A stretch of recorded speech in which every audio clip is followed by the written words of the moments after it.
Hi, hello everyone. இந்த video யாருக்கானது அப்படின்னா 2025ல group 1 prelims, group 2 2 year prelims, group 4 இந்த எக்ஸாம்ல எல்லாம் எழுதி அதுல கிளியர் ஆகல, எனக்கு கொஞ்சம் மார்க்ல மிஸ் ஆயிடுச்சு அப்படின்னு நினைக்கிறவங்க எல்லாரும் நெக்ஸ்ட் 2026ல அவங்களோட இந்த டிஎன்பிஎஸ்சி ஜேர்னியை எப்படி ரீஸ்டார்ட் பண்ணி அவங்களோட ப்ரிப்பரேஷனை கொண்டு போகணும் அப்படிங்கிற மாதிரி தான் பார்க்க போறோம்.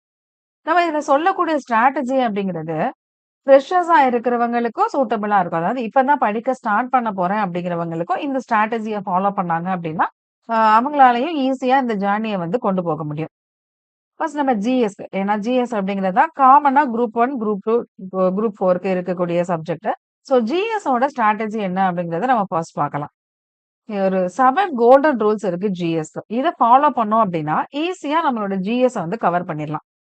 First syllabus. சிலபஸ கையில வச்சுட்டு தான் நம்ம படிக்க ஸ்டார்ட் பண்ணணும். இப்ப சிலபஸே தெரியாம நம்ம 6த் புக், 7த் புக் அப்படி எடுத்து படிக்க ஆரம்பிச்சோம்னா, சிலபஸ்ல இல்லாத டாபிக்க உட்கார்ந்து படிச்சுட்டு இருந்தோம்னா, நமக்கு நெறைய டைம் அதுல வேஸ்ட் ஆயிரும். சோ கட்டாயமா சிலபஸ கையில வச்சுட்டு 6த் டூ 12த் படிக்கணும். அதே மாதிரி நம்ம சிலபஸ்ல இருக்கக்கூடிய ஒவ்வொரு டாபிக்கும் நம்ம கையில வந்து நோட்ஸ் அப்படிங்கிறது இருக்கணும். சோ கண்டிப்பா சிலபஸ் அப்படிங்கிறத பிரிண்ட் அவுட் போட்டு கையில வச்சு தான் நம்ம படிக்க ஸ்டார்ட் பண்ணணும். அடுத்து பில்ட் ஸ்ட்ராங் பேசிக்ஸ். அதாவது நம்ம 6த் டூ 12த் பேசிக் அப்படிங்கிறது நம்ம ஸ்கூல் புக் தான். ஸ்கூல் புக்க கட்டாயமா எதையுமே ஒமிட் பண்ணாம நம்ம முடிச்சிருக்கணும். எதையுமே ஒமிட் பண்ணக்கூடாது அப்படின்னா, சயின்ஸ், ஜியோகிராஃபியையும் நம்ம ஒமிட் பண்ணக்கூடாது. எதுக்காக சயின்ஸ், ஜியோகிராஃபி ஒமிட் பண்ணக்கூடாது அப்படின்னா, சப்போஸ் நமக்கு கரண்ட் அஃபேர்ஸ் அப்படிங்கிறது ஒரு பெரிய கடல். அதுல ஏதாவது ஒரு 2, 3 கொஸ்டின் நமக்கு வெளியில இருந்து கேட்டா கூட, அத மேட்ச் பண்றதுக்கு நமக்கு ஜியோகிராஃபியும், சயன்ஸும் தான் ஹெல்ப் பண்ணும். ஆல்ரெடி நம்ம சயன்ஸ், ஜியோகிராஃபிய ஒமிட் பண்ணிட்டு, மறுபடியும் கரண்ட் அஃபேர்ஸ்லயும் வந்து நம்மளால ஃபுல்லா கவர் பண்ண முடியாது கண்டிப்பா. அதுல வந்து ஒரு 20, 25 கொஸ்டின் கேட்கறாங்க அப்படின்னா, நமக்கு ஒரு 10, 15 கொஸ்டின் தெரியும். மீதி 10 கொஸ்டின் தெரியாம தான் இருக்கும். ஸோ அந்த 10 கொஸ்டின மேட்ச் பண்றதுக்கு இந்த ஜியோகிராஃபியும், சயன்ஸும் தான் நமக்கு ரொம்ப ஹெல்ப் பண்ணும். ஸோ கண்டிப்பா நம்ம அதையும் என்ன பண்ணக்கூடாது, விடக்கூடாது. ஜியோகிராஃபியையும், சயன்ஸையும் 6த் டூ 10த் வரைக்குமாவது நம்ம படிச்சு வச்சிருக்கணும். அப்புறம் நோட்ஸ். இப்போ நமக்கு நெறைய டைம் இருக்கிறதுனால, நோட்ஸ் எடுத்து வச்சுட்டோம் அப்படின்னா, லாஸ்ட் டைம் ரிவிஷன் பண்றப்ப நமக்கு டைம் வந்து ரொம்ப சேவ் ஆகும். ஏன்னா நமக்கே தெரியும் எக்ஸாம் க்ளோஸா வரும்போது, நமக்கு எங்க இருந்தாவது ஏதாவது ஒரு பிரச்சனை கண்டிப்பா வரும். அந்த டைம்ல நம்ம நோட்ஸ் கையில இருந்துச்சு அப்படின்னா, அத பார்க்கும்போதே நமக்கு, "ஓ! இவ்ளோ கம்மியா தானே இருக்கு. நம்மளால படிச்சிடலாம்." அப்படிங்கிற மாரி ஒரு தாட் வரும். இல்ல அப்படின்னா நம்ம புக்க 6த், 7த், 8த் அப்படின்னு ஒண்ணொன்னா எடுத்து எடுத்து வச்சு படிச்சோம் அப்படின்னா, அதுவே நமக்கு ஒரு பெரிய பேர்டன் ஆயிரும் பின்னாடி. ஸோ நோட்ஸ் கையில வச்சுக்கிறது எப்பவுமே நமக்கு வந்து ரிவிஷனுக்கு லாஸ்ட் டைம் அந்த ஹரிபரியா படிக்காம இருக்கிறதுக்கும் ரொம்ப ஹெல்ப்ஃபுல்லா இருக்கும். அடுத்து கரண்ட் அஃபேர்ஸும், அப்புறம் நியூஸ் பேப்பர் படிக்கிறத நம்ம கண்டிப்பா வந்து ஒரு பழக்கமா வச்சுக்கணும். ஏன்னா இப்போலாம் கேட்கக்கூடிய எக்ஸாம்ல கரண்ட் அஃபேர்ஸ் தான் வந்து பெரிய ரோல் ப்ளே பண்ணுது. நம்ம என்னதான் புக்க கஷ்டப்பட்டு 6த் டூ 12த் படிச்சிருந்தாலும், அ அதுல எவ்வளோ கொஸ்டின் கேட்கறாங்களோ, அதுக்கு ஈக்குவலா கரண்ட் அஃபேர்ஸ்ல கேட்கறாங்க. ஸோ கரண்ட் அஃபேர்ஸ் அப்படிங்கிற பார்ட்ட ஒமிட் பண்ணவே முடியாது. கரண்ட் அஃபேர்ஸ ஒமிட் பண்ணிட்டோம் அப்படின்னா, நம்மளால எக்ஸாம கிளியர் பண்றதே வந்து ரொம்ப கஷ்டமாயிரும். ஸோ கண்டிப்பா நம்ம கரண்ட் அஃபேர்ஸ் அப்படிங்கிறத படிக்கணும். பிளஸ் பாலிசி நோட் அப்படின்னு சொல்லி கவர்ன்மெண்ட் சைட்ல இருந்து விடுவாங்க. அதையும் நம்ம கண்டிப்பா படிக்கணும். ஏன்னா டெவலப்மெண்ட் அட்மினிஸ்ட்ரேஷன் இன் தமிழ்நாடு அப்படிங்கிறது முக்காவாசி அந்த பாலிசி நோட்ல அவங்களோட ஸ்கீம் எல்லாம் தான் வந்து கவர் ஆகும். ஸோ இதெல்லாம் நம்ம மிஸ் பண்ணாம கண்டிப்பா படிக்கணும். ஸோ ஜிஎஸ் எப்படி படிக்கணும் அப்படிங்கிற ஒரு ஐடியா உங்களுக்கு கிடைச்சிருக்கும். நெக்ஸ்ட் என்ன பண்ணணும்? நமக்குன்னு ஒரு பிளான வந்து கிரியேட் பண்ணணும். அந்த பிளான் அப்படிங்கிறது ஒவ்வொருத்தருக்கும் ஒவ்வொரு மாதிரி வேறுபடும். ஏன்னா சில பேர் ஸ்லோ லேர்னர்ஸா இருப்பாங்க. சில பேர் ஸ்பீடாவே படிச்சிருவாங்க. சில பேருக்கு 2 ஹவர்ஸ் தான் டைம் கிடைக்கும். சில பேர் 8 ஹவர்ஸ் வரைக்கும் டைம் கிடைக்கும். ஸோ ஒவ்வொரு பெர்சனுக்கும் எப்படி டைம் கிடைக்குது, அதுக்கு ஏத்த மாதிரி ஒரு பிளான அவங்க கிரியேட் பண்ணி படிக்க ஆரம்பிக்கணும். அப்படி அந்த பிளான் போடும்போது, கண்டிப்பா ஒரு 2 டேஸ் கேப்ல ரிவிஷன் அப்படிங்கிறது இருக்கணும். டெய்லியுமே நம்ம அன்னைக்கு அன்னைக்கு படிச்சது ரிவிஷன் பண்ணணும். பிளஸ் அந்த வீக் எண்டுலயும் என்ன பண்ணணும், கண்டிப்பா அந்த 1 வீக் என்ன படிச்சோமோ அத ரிவிஷன் பண்ணணும். மந்த் எண்டுலயும் அந்த 1 மந்த் என்ன படிச்சோமோ அத ரிவிஷன் பண்ணிடணும் நம்ம. இப்படியெல்லாம் பண்ணா தான் நமக்கு படிச்சது மறக்காது.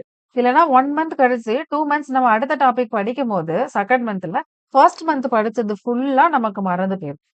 ஸோ நம்ம ரிவிஷன் அப்படிங்கிறது ரிப்பீட் ரிவிஷன் பண்ணிட்டே இருக்கணும். அப்படின்னா தான் நமக்கு எப்பயுமே வந்து படிச்ச விஷயம் மறக்காது. அப்புறம் லாஸ்ட்டா டெஸ்ட் பிராக்டிஸ். ஏன்னா டெஸ்ட் பிராக்டிஸ் போட்டு பார்த்தா மட்டும் தான், நம்ம எந்த லெவல்ல படிச்சிருக்கோம், எந்த ஏரியாவ மிஸ் பண்ணியிருக்கோம் அப்படிங்கிறத கண்டுபிடிக்க முடியும். ஸோ இந்த ரூல்ஸ் எல்லாத்தையும் கரெக்ட்டா ஃபாலோ பண்ணோம்னா, ஜிஎஸ்ஸ வந்து நம்ம ஈஸியா முடிச்சிடலாம். நெக்ஸ்ட் மேத்ஸ் அதாவது ஆப்டிட்யூட் அண்ட் ரீசனிங். இத எந்த மாரி அப்ரோச் பண்ணலாம் அப்படின்னா, ஃபர்ஸ்ட் நம்ம ஸ்கூல் புக் எடுத்து வச்சு, சிலபஸ் வைஸ் என்னென்ன டாபிக் இருக்கோ, அதுல இருக்க சம் எல்லாமே ஒர்க் அவுட் பண்ணி பார்க்கணும். ஒன்ஸ் ஒர்க் அவுட் பண்ணி பார்த்துட்டோம் அப்படின்னா, நமக்கு பேசிக் கான்செப்ட் எல்லாம் நம்ம தரோவாயிருவோம். அப்படி பேசிக் கான்செப்ட் தரோவானதுக்கு அப்புறம், ஆர்.எஸ். அகர்வால் புக். இதுல ஆப்டிட்யூடுக்கு இருக்கும், ரீசனிங் 2மே இருக்கும். அந்த புக் எடுத்து சால்வ் பண்ணி பார்க்கணும். ஏன்னா, இப்ப ரீசென்ட்டா எல்லா கொஸ்டின்லயும் மேத்ஸ் வந்து அப்ளிகேஷன் ஓரியன்டடா கேட்கறாங்க. அதுக்கு இந்த ஆர்.எஸ். அகர்வால் புக் வந்து நமக்கு கட்டாயமா ஹெல்ப் பண்ணும். இது 2யும் முடிச்சதுக்கு அப்புறம் தான் நம்ம ப்ரீவியஸ் இயர் கொஸ்டின சால்வ் பண்ணி பார்க்கணும். ஏன்னா, அந்த ஸ்கூல் புக் சம்மும் சரி, ஆர்.எஸ். அகர்வால் புக்கும் சரி, நம்ம டாபிக் வைஸ் பார்த்திருப்போம். ப்ரீவியஸ் இயர் கொஸ்டின் பேப்பர் எடுத்து சால்வ் பண்ணும்போது தான், நம்ம மொத்தமா அந்த முடிச்சிருப்போம்ல, அந்த 25 சம். அத வந்து நமக்கு எப்படி சால்வ் பண்றோம், அந்த டைம்க்குள்ள முடிக்க முடியுதா அப்படிங்கிறது எல்லாத்தையும் பார்க்கறதுக்கு, இந்த ப்ரீவியஸ் இயர் கொஸ்டின் தான் நமக்கு ஹெல்ப் பண்ணும். பிராக்டிஸ் அப்படிங்கிறது நமக்கு ரொம்ப முக்கியம். ஏன்னா, இப்ப மேத்ஸ்ல வந்து ஒரு பெரிய பிரச்சனை என்ன அப்டின்னா, கொஸ்டின் ஈஸியா இருந்தாலும், அந்த டைம்க்குள்ள முடிக்க முடியல அப்படிங்கிறது தான் ஒரு பெரிய பிரச்சனையா இருக்கு மேத்ஸ்ல. ஏன்னா, அந்த குரூப் 2லலாம் மேத்ஸ் எல்லாமே பெரிய பெரிய கொஸ்டினா இருந்துச்சு. ஸோ, அதுக்கான சொல்யூஷன் என்னன்னா, நம்ம டெய்லியுமே மேத்ஸ் வந்து பிராக்டிஸ் பண்ணிட்டே இருக்கணும். மேத்ஸ் டச்ல இருந்தா மட்டும் தான் அந்த ஸ்பீட் அப்படிங்கிறது வரும். கொஞ்சம் டைம் அப்படிங்கிறது நமக்கு சேவ் ஆகும். முக்கியமா ரீசனிங் பார்ட். ரீசனிங் பார்ட்ல வந்து நமக்கு எடுத்த உடனே வந்து டக்குன்னு ஆன்சர் வராது. எக்ஸ்ட்ரா டைம் வந்து எடுக்கும். நம்ம ஒவ்வொரு சம்முக்கும் திங்க் பண்ணும்போது. இதே இது நமக்கு டெய்லி பிராக்டிஸ் பண்ணிட்டே இருந்தோம் அப்டின்னா, ஆட்டோமேட்டிக்காவே அந்த சம்ம பார்க்கும்போது நமக்கு என்ன ஆன்சர் வரும், என்ன வரும் அப்டிங்கிறது ஈஸியா நம்ம கெஸ் பண்ணிர்லாம். ஏன்னா எல்லாமே பிராக்டிஸ் தானே. ஸோ எந்த அளவுக்கு நம்ம பிராக்டிஸ் பண்றோமோ, அந்த அளவுக்கு ஸ்பீடா அந்த எக்ஸாம் ஹால்ல நமக்கு பண்றதுக்கு ரொம்ப ஹெல்ப்ஃபுல்லா இருக்கும். பிராக்டிஸ் அப்படிங்கிறது மஸ்ட். அதுவும் டெய்லியுமே ஒரு அட்லீஸ்ட் ஒரு 1 ஹவராவது மேத்ஸ்க்கு ஸ்பெண்ட் பண்ணி நம்ம செஞ்சு பார்த்துடணும். என்னதான் நம்ம மேத்ஸ்ல வந்து எவ்ளோ ஸ்ட்ராங்கா இருந்தாலும், டெய்லி மேத்ஸ டச் பண்ணா மட்டும் தான் அந்த ஸ்பீட் அப்படிங்கிறது நமக்கு கிடைக்கும். இது மட்டும் ஃபாலோ பண்ணா மேத்ஸ்ல கண்டிப்பா நம்மளால 23 பிளஸ் ஏன் 25 கூட நம்மளால வாங்க முடியும். Next general Tamil. Group 4 exam படிக்கிறவங்களுக்கு, பிளஸ் குரூப் 2, 2A பிரிலிம்ஸ்ல ஜெனரல் தமிழ் சூஸ் பண்றவங்களுக்கான ஸ்ட்ராட்டஜி. ஃபர்ஸ்ட் ரூல் என்ன அப்டின்னா, நம்ம ஸ்கூல் புக்ஸ தரோவா படிக்கணும். என்னதான் நெறைய கொஸ்டின் நம்ம அவுட் சோர்ஸ்ல இருந்து கேட்டிருந்தாலும், நம்ம பேசிக்க விட்டுட்டு அவுட் சோர்ஸ தேடி போக முடியாதுல்ல. ஸோ ஸ்கூல் புக்க நம்ம ஃபர்ஸ்ட் ஸ்ட்ராங் பண்ணணும். இலக்கணத்த நல்லா ஆழமா புரிஞ்சு படிக்கணும். இலக்கணத்த நம்ம மேலோட்டமா படிச்சோம்னா, நெறைய கொஸ்டின் நம்ம அதிலேயே மிஸ் பண்ணிருவோம். நம்ம கையில இருந்த அதாவது நம்ம இலக்கணத்துல இருந்தோ, நான் ஸ்கூல் புக்ல இருந்தோ கேட்ட கொஸ்டின நம்ம எப்பவுமே தப்பு பண்ணக்கூடாது. ஏன்னா, அத நம்ம ஓரளவுக்கு கரெக்ட் பண்ணிட்டோம் அப்டின்னா, அவுட் சோர்ஸ்ல இருந்து கேட்கக்கூடிய கொஸ்டின ஒரு சிலத கெஸ் பண்ணி போட்டுறலாம். பட் ஒரு சில இது நம்ம வந்து நெறைய வெளிய படிக்க வேண்டியது இருக்கு. அது அதுக்கப்புறமா பார்த்துக்கலாம். பட் நம்ம ஃபர்ஸ்ட் பண்ண வேண்டியது ஸ்கூல் புக்க தரோவா படிக்கிறது, இலக்கணத்த நல்லா ஆழமா புரிஞ்சு படிக்கிறது. அடுத்து கலைச்சொற்கள். எல்லாரும் இப்ப நடந்த இந்த குரூப் 4, குரூப் 2ல ரொம்ப கஷ்டமா ஃபீல் பண்ண ஏரியா என்னன்னா கலைச்சொற்கள். இப்ப கலைச்சொற்களுக்கு நம்மளால என்ன பண்ண முடியுமோ, அத மட்டும் பண்ணலாம். ஃபர்ஸ்ட் ஸ்கூல் புக்ல இருக்க கலைச்சொற்கள படிச்சிரணும். செகண்ட் நம்மளோட ஜிஎஸ்ல அதாவது சயன்ஸ், ஹிஸ்டரி, ஜியோகிராஃபி, பயாலஜி இந்த மாரி ஒவ்வொரு சப்ஜெக்ட்டும் ஒவ்வொரு இப்ப 6த்ன்னு எடுத்துக்கிட்டோம் அப்டின்னா, மொத்தமாவே லாஸ்ட் பேஜ்ல வந்து இந்த மாரி கலைச்சொற்கள் தமிழ் பிளஸ் இங்கிலீஷ் அந்த மாதிரி குடுத்திருப்பாங்க.